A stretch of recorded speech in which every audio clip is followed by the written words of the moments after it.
So your pet has been discharged from surgery and your vet has asked your pet to wear a buster collar. The main question we get asked all the time is people say, but do they really have to wear it?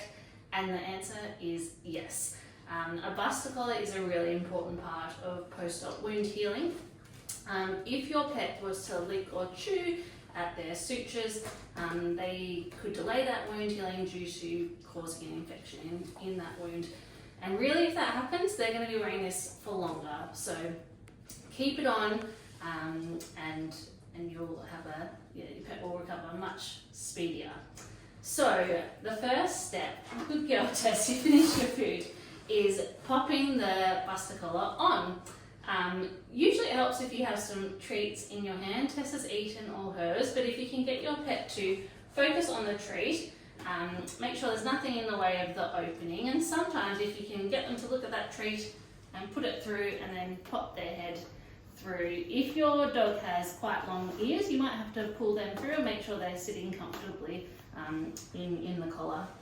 Other thing to check, you've got these loops down here. You can either thread them through your pet's own collar, or you can tie up the string that's on the collar. Sometimes it helps if you do a loop, and then you can think about maybe you want to attach it and do another one through your pet's collar.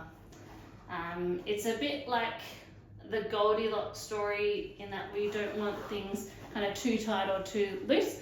So making sure you can fit a couple of fingers under there, but it's also not loose enough that she can put a paw over and pull it off.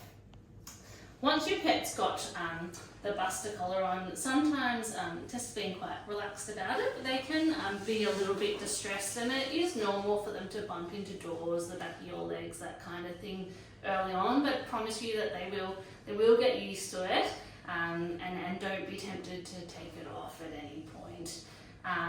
With eating and drinking, we want to make sure that they can easily access their water bowl and food. So if you've got like a feeding stand, you might have to think about separating two bowls out so that the collar can easily get over that bowl and down. Or after doing a test run, if they're having trouble, you might think about elevating that food bowl, putting it on a little stool or something like that. If you need to, you could take it off while they're having dinner, but you need to be watching them like a hawk and pop it back on straight away. Good girl, Tess. It is normal with eating and drinking that you might get a bit of food or something like that on the collar. You're more than welcome to give it a wipe with a damp cloth and then dry, just making sure that there's no moisture around this bottom part that could irritate their skin.